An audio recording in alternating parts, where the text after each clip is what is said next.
Shalom, damai sejahtera di hati.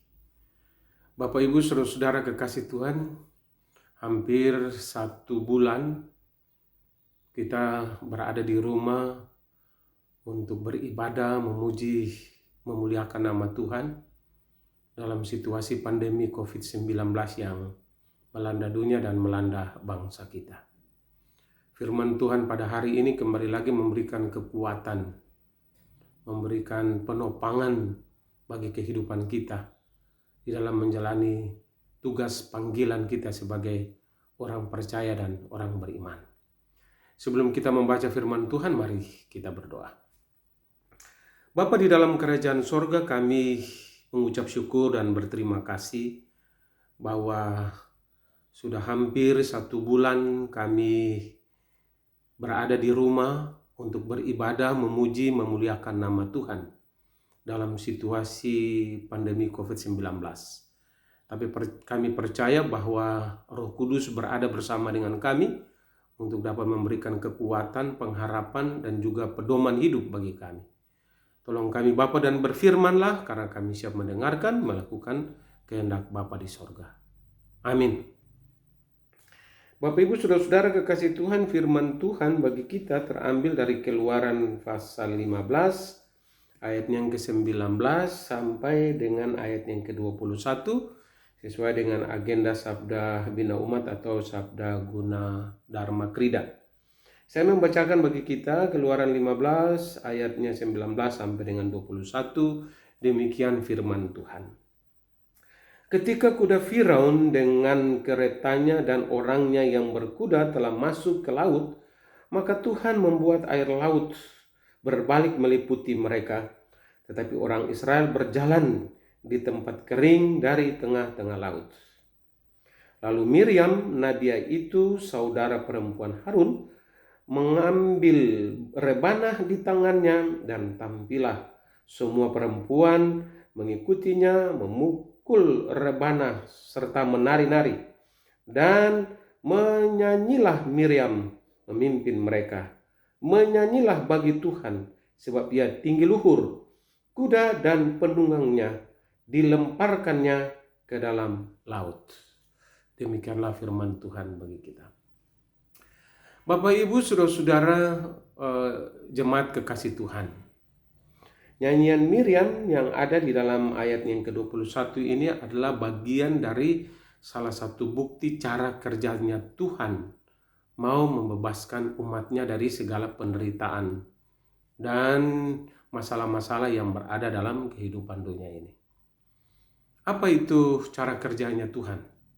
Saya pernah jelaskan bahwa cara kerja Tuhan itu ada 3. Pertama, cara kerja Tuhan adalah Tuhan memanggil, memilih seseorang yang Tuhan kehendaki untuk dapat melakukan karyanya, untuk dapat melakukan pekerjaan Tuhan, misi Tuhan di tengah-tengah dunia ini. Itu yang pertama, Tuhan memanggil. Setelah Tuhan memanggil orang yang dia pilih, maka orang yang dia pilih itu dia utus. Kedua, ya. Jadi Tuhan memanggil dan Tuhan mengutus. Dan yang ketiga, bukan saja Tuhan memanggil, tetapi juga Tuhan mengutus. Dan ketiga adalah Tuhan memberi kuasa. Tuhan memanggil satu, Tuhan mengutus orang yang dipilih, dan Tuhan memberikan kuasa bagi orang yang dipilih itu untuk melakukan karya-karya besar yang Tuhan kehendaki terjadi dalam kehidupan dunia ini. Itu yang pertama kita harus pahami. Yang kedua, bahwa segala sesuatu yang terjadi di muka bumi ini, di bawah kolong langit ini, tidak lepas dari kehendak dan rencana rancangan Tuhan. Segala sesuatu ada dalam rencana dan rancangan Tuhan. Kehidupan ini tidak terjadi secara kebetulan, tapi kehidupan ini terjadi dalam rencana dan rancangan Tuhan. Oleh sebab itu Bapak Ibu Saudara-saudara kasih Tuhan, seringkali kita sebagai gereja, ketika kita mau melakukan tugas dan panggilan kita, kalau kita hanya melihat saja bahwa saya dipanggil dan diutus, kita berada di dalam kekecewaan. Kita berada di dalam ketakutan. kita berada dalam kebimbangan dan frustrasi kita. Karena kita bertanya, ya, Tuhan, kenapa saya dipanggil dan diutus di tengah-tengah dunia yang penuh dengan berbagai masalah dan penderitaan? Tuhan, kenapa saya dipanggil dan diutus di tengah-tengah ancaman dunia dan manusia terhadap diri saya? Tuhan, kenapa harus ada sakit penyakit? Kenapa harus ada penderitaan? Kenapa harus ada permasalahan hidup yang kita alami? Kita harus bertanya terus kepada Tuhan, dan tidak ada jawabannya, tidak ada intinya kalau kita bertanya, Tuhan, kenapa begini, kenapa begitu? Mengapa tidak begini dan mengapa tidak begitu? Nah, kalau kita bertanya terus, Bapak Ibu Saudara kekasih Tuhan, maka jawaban daripada Tuhan mengatakan bahwa bukan kamu yang memilih, tetapi akulah yang memilih kamu. Jadi Tuhan yang memilih kita, dan Tuhan yang mengutus kita, dan Tuhan juga yang memampukan kita menghadapi peristiwa dan masalah-masalah hidup yang berat. Jadi Bapak Ibu Saudara kekasih Tuhan, Tuhan yang memilih kita ada di tengah-tengah dunia ini. Kalau Tuhan yang memilih kita ada di tengah-tengah dunia ini, maka kita berhadapan dengan segala persoalan dan masalah yang terjadi dalam kehidupan kita. Apapun penderitaan, apapun masalahnya, wabah yang melanda dunia, bahkan melanda bangsa kita, kota kita, kita harus melihat berada dalam rencana dan rancangan Tuhan. Apa sebenarnya maksud Tuhan di balik peristiwa yang sedang kita alami? Apa sebenarnya yang Tuhan mau nyatakan dari kuasanya dengan wabahnya COVID-19 ini? Bapak Ibu Saudara kekasih Tuhan, saya katakan tadi bahwa nyanyian Miriam ini, puji-pujian Miriam ini bersama dengan perempuan-perempuan Israel, ini adalah salah satu daripada cara kerjanya Tuhan. Cara kerjanya Tuhan itu apa? Dia memberikan kuasa kepada Musa untuk membelah laut Teberau, supaya orang Israel bisa diselamatkan dari kejarannya Raja Firaun. Bapak Ibu Saudara kekasih Tuhan, kalau kita melihat sedikit latar belakang dari bagaimana Tuhan menunjukkan kuasanya kepada Musa untuk memimpin bangsanya keluar dari Mesir, Musa belum melihat karya Tuhan yang besar. Musa belum tahu dan Musa belum nampak bagaimana Tuhan melakukan karyanya di tengah-tengah bangsanya. Kalau kita belum melihat segala sesuatu yang Tuhan mau lakukan di dalam kehidupan kita, kadang-kadang kita kecut dan kita khawatir, bimbang dan takut sendiri. Lalu kita menyalahkan orang lain, menyalahkan diri sendiri. Dan juga kalau kita tidak imannya kuat, kita bahkan menyalahkan Tuhan. Kita melihat bagaimana peristiwa Bapak Ibu Saudara kekasih Tuhan, murid-murid bersama dengan Yesus yang berlayar di tengah danau yang penuh dengan arus, gelombang, dan badai itu. Ketika mereka menyaksikan bagaimana Yesus melakukan mujizat-mujizat yang besar, melakukan perkara-perkara besar yang tidak dapat dilakukan oleh manusia, mereka taat dan setia mengikuti Yesus. Yesus mengajak mereka untuk berlayar, ya, mengarungi danau itu, menyeberangi danau itu. Tetapi ketika datang angin tofan, ketika datang arus gelombang, badai, mereka menyalahkan Yesus. Guru, Tuhan, mengapa kamu melihat kami binasa dan hancur saja? Mengapa engkau hanya tidur saja? Seharusnya engkau menyelamatkan kami dari badai, dari arus gelombang ini. Lalu Yesus berdiri dan Yesus di depan perahu itu dan buritan itu mengatakan bahwa diamlah dan tenanglah. Maka arus gelombang badai itu diam dan tenang. Apa kata Yesus kepada murid-muridnya? Di manakah imanmu? Di manakah imanmu? Apa artinya di manakah imanmu?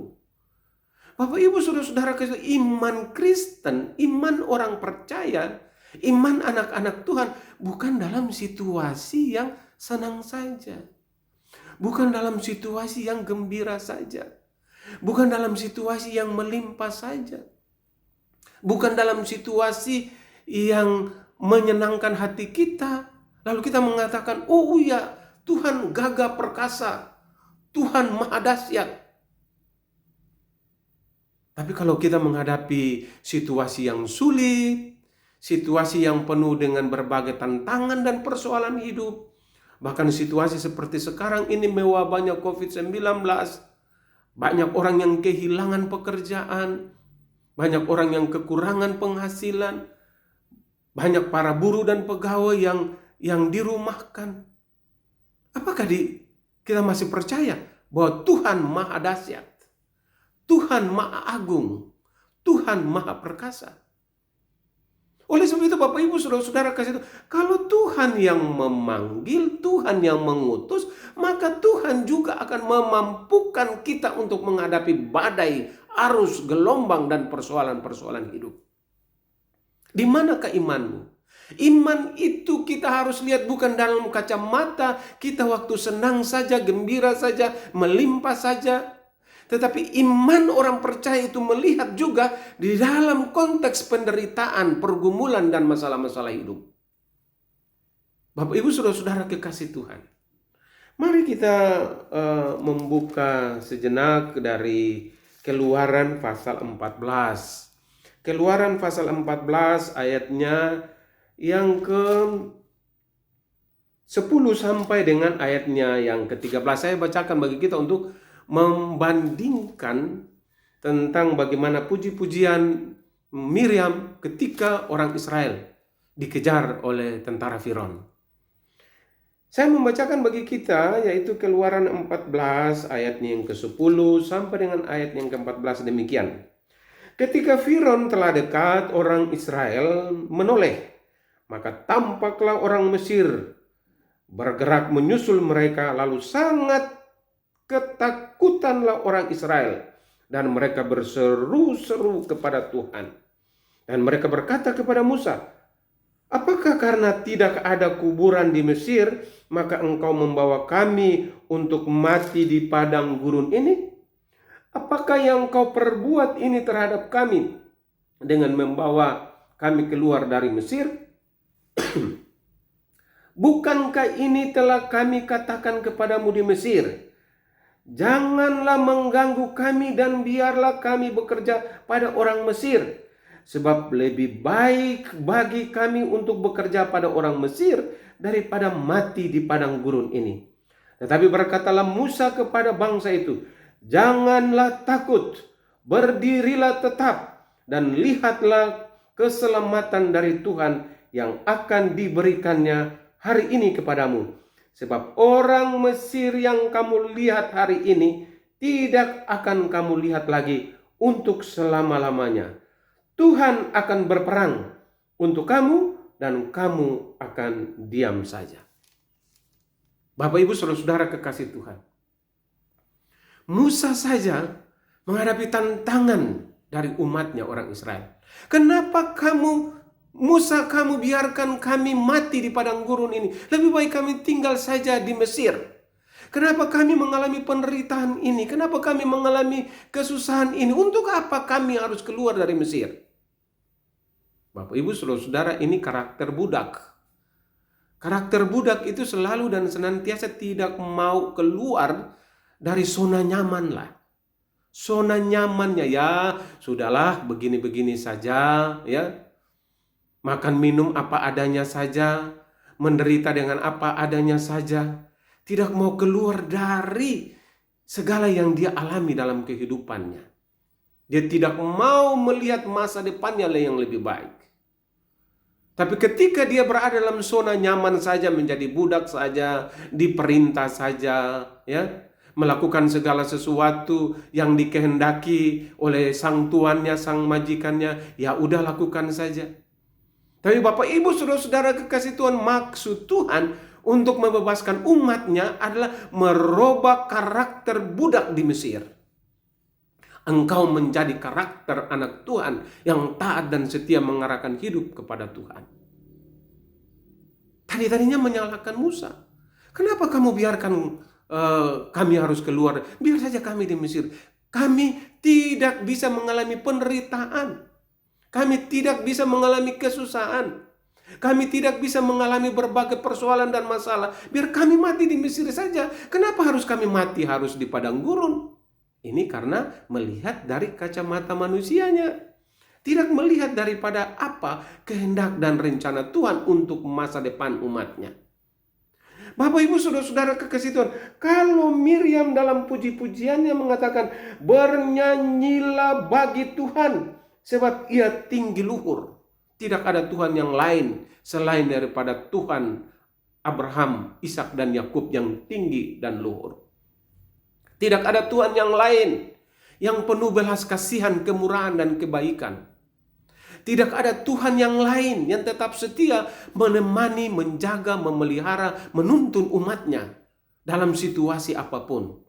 Selain daripada Tuhan Allah perkasa, Bapa Abraham, Bapa orang beriman.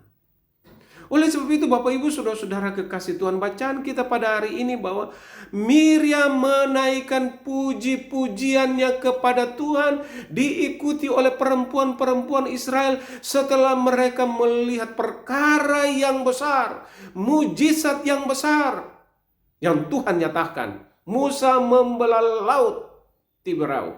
Orang Israel terbebas dari ancaman pembunuhan dari Firaun dan tentaranya. Ini karena kuasa siapa? Ini karena kehebatan siapa? Ini karena campur tangan siapa? Kalau bukan campur tangan Tuhan. Dalam situasi apa? Miriam dan perempuan-perempuan Israel bernyanyi, memuji, memuliakan Tuhan yang tinggi, perkasa dan agung itu. Situasi mereka dikejar dan mereka dibunuh. Situasi di mana mereka berada dalam keterbatasan. Situasi di mana mereka berada dalam ketakutan, kekecewaan, kebimbangan. Situasi yang sangat sulit. Tetapi dalam situasi yang sulit itu, dalam situasi mereka takut, bimbang, kecewa itu, Tuhan tunjukkan kuasanya. Dan nama Tuhan dipuji, dimuliakan, dan disembah. Bapak Ibu saudara-saudara kekasih Tuhan, dalam situasi dan kondisi sekarang ini yang kita alami, sama seperti umat Israel yang keluar dari Mesir. Kita berada di dalam ketakutan. Kita berada dalam kebimbangan. Kita berada dalam tingkat stres yang tinggi. Kita berada dalam praduga-praduga kita yang sama sekali tidak ada yang bisa menentukan kapan ini bisa berakhir. Apakah 2-3 bulan lagi? Apakah akhir tahun ini ataukah lebih panjang lagi penderitaan kita? Social distancing ini kita berada di rumah. Kita bekerja dan beraktivitas dari rumah. Dalam keterbatasan kita, ibadah-ibadah kita pun seluruhnya dibatasi. Kita berada dalam ketakutan, jangan-jangan kita juga bisa terinfeksi oleh virus COVID-19. Bapak Ibu saudara-saudara, ketakutan ini sama seperti orang Israel berhadapan dengan Firaun dan orang Mesir pada waktu mereka keluar dari Mesir menuju kepada tanah perjanjian itu. Tetapi hari ini kita mau bersyukur dan berterima kasih bahwa Miriam boleh menaikkan puji-pujian kepada Tuhan. Miriam dan perempuan-perempuan Yahudi boleh bernyanyi dan memuliakan Tuhan. Karena Tuhan membebaskan mereka melewati laut Tiberau itu dan mereka selamat. Hanya karena pimpinan, penyertaan, dan kasih Tuhan. Bapak Ibu saudara-saudara kekasih Tuhan. Mari coba kita renungkan dan kita mengintrospeksi di dalam diri kita masing-masing. Apakah dalam situasi sulit ini kita memuji, memuliakan Tuhan sama seperti Miriam dan perempuan-perempuan Yahudi setelah mereka bebas dari kejar-kejaran dengan tentara Firaun? Apakah mereka takut? Mereka bimbang? Mereka frustrasi atau mereka kecewa? Tapi justru mereka menaikkan puji-pujian, bernyanyi, memuliakan, membesarkan nama Tuhan. Saya mengajak kita semua Bapak Ibu Saudara kekasih Tuhan dalam situasi yang sulit ini. Mari kita kumpulkan keluarga kita. Kumpulkan istri, anak-anak, dan juga cucu-cucu kita. Situasi yang sulit ini justru kita harus memuji, memuliakan, membesarkan nama Tuhan. Kita berada di rumah. Kita nggak tahu. Dengan situasi ini ada maksud dan rencana Tuhan. Ya pasti mari kita melihat bahwa di balik peristiwa ini ada maksud dan rencana Tuhan supaya kita menggunakan waktu ini yang di rumah bersama dengan keluarga kita, bersama dengan orang tua kita, suami istri kita, anak cucu kita. Mari kita kumpul sama seperti orang Israel. Mereka naikkan puji syukur, penyembahan kepada Tuhan, bernyanyi, membaca firman Tuhan, berdoa memuliakan nama Tuhan dalam situasi yang sulit supaya Tuhan membebaskan kita dari segala penderitaan ini. Kan dari penderitaan ini kita melihat kuasa Tuhan. Kita melihat mujizat Tuhan. Kita melihat campur tangan Tuhan. Bukan kita berada di rumah bersama dengan keluarga kita tanpa ada sesuatu apapun yang kita arahkan bagi kehendak dan rencana Tuhan. Kita bingung sendiri. Dan kita berada di dalam pikiran-pikiran yang menyesatkan diri kita. Tetapi kalau waktu kita berada di rumah bersama dengan keluarga kita, anak kita, semua orang yang kita kumpul, mari kita mengambil waktu khusus untuk memuji, memuliakan nama Tuhan, beribadah dan membaca firman Tuhan. Supaya kuasa Tuhan turun bagi bumi ini dan juga bagi negara kita dan kota kita masing-masing menghadapi pandemi COVID-19.